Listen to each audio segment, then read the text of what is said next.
क्या आप जानते हैं बाबा साहेब को स्कूल में पानी तक नहीं छूने दिया जाता था। उंगली से दाहिनी ओर इशारा, इतना बड़ा संघर्ष, फिर भी हार नहीं मानी। Doctor B.R. अंबेडकर का जीवन संघर्ष से भरा था।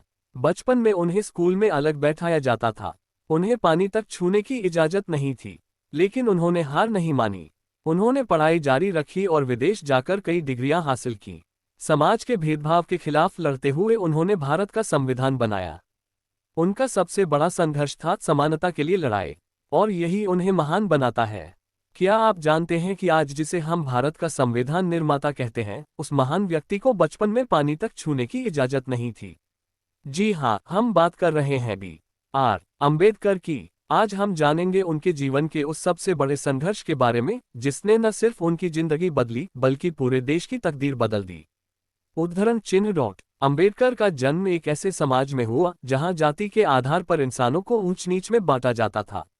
बचपन में उन्हें स्कूल में अलग बैठाया जाता था। ना कोई उनके पास बैठता था, ना ही उन्हें बराबरी का दर्जा मिलता था। सबसे दर्दनाक बात यह थी कि उंगली से दाहिनी ओर इशारा, उन्हें पानी पीने के लिए भी किसी ऊंची जाति के व्यक्ति का इंतजार करना पड़ता था। अगर कोई पानी देने वाला नहीं होता तो उन्हें प्यासा ही रहना पड़ता था। सोचिए, एक छोटा बच्चा सिर्फ अपनी जाति की वजह से इतना बड़ा अपमान झेल रहा था। लेकिन यहीं से उनके अंदर एक आग जली, कुछ बदलने की, कुछ बड़ा करने की। बाबा साहेब जानते थे कि अगर उन्हें इस समाज को बदलना है तो सबसे बड़ा हथियार है शिक्षा। उन्होंने हर मुश्किल का सामना करते हुए पढ़ाई जारी रखी। आर्थिक तंगी, समाज का भेदभाव, सब कुछ सहते हुए उन्होंने हार नहीं मानी। उन्होंने विदेश जाकर उच्च शिक्षा प्राप्त की। उंगली से दाहिनी ओर इशारा, कोलंबिया यूनिवर्सिटी। उंगली से दाहिनी ओर इशारा, लंदन स्कूल ऑफ इकोनॉमिक्स। वहां उन्होंने कई डिग्रियां हासिल की। यह आसान नहीं था, लेकिन उनका लक्ष्य साफ था। उंगली से दाहिनी ओर इशारा, ज्ञान हासिल करना और समाज को बदलना। पढ़ाई पूरी करने के बाद बाबा साहेब भारत लौटे। अब उनका असली संघर्ष शुरू हुआ। उंगली से दाहिनी ओर इशारा, समाज में समानता लाने का संघर्ष। उन्होंने छुआछूत और भेदभाव के खिलाफ आवाज उठाए। महार सत्याग्रह जैसे आंदोलनों के माध्यम से उन्होंने समाज को झकझोर कर रख दिया। उन्होंने कहा, उंगली से दाहिनी ओर इशारा, शिक्षित बनो, संगठित रहो, संघर्ष करो। ये सिर्फ एक नारा नहीं था, बल्कि एक क्रांति थी। उन्होंने उन लोगों के लिए आवाज उठाई जिनकी आवाज कोई नहीं सुनता था। बाबा साहेब का सबसे बड़ा संघर्ष आखिरकार एक बड़ी जीत में बदला।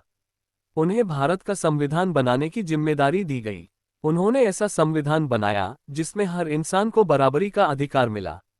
उंगली से दाहिनी ओर इशारा, ना कोई ऊंचा। उंगली से दाहिनी ओर इशारा, ना कोई नीचा। सभी के लिए समान अधिकार। यही उनका सबसे बड़ा सपना था, और उन्होंने इसे सच कर दिखाया। तो दोस्तों, बाबा साहेब का सबसे बड़ा संघर्ष था उंगली से दाहिनी ओर इशारा, भेदभाव के खिलाफ लड़ाई। उंगली से दाहिनी ओर इशारा, समानता के लिए संघर्ष। उन्होंने जो दर्द सहा, उसी को अपनी ताकत बना लिया, और यही उन्हें महान बनाता है। अगर आपको ये कहानी प्रेरित करती है तो इसे लाइक और शेयर जरूर करें। इससे हमें सीख मिलती है कि संघर्ष जितना बड़ा होता है, सफलता उतनी ही महान होती है। फायर।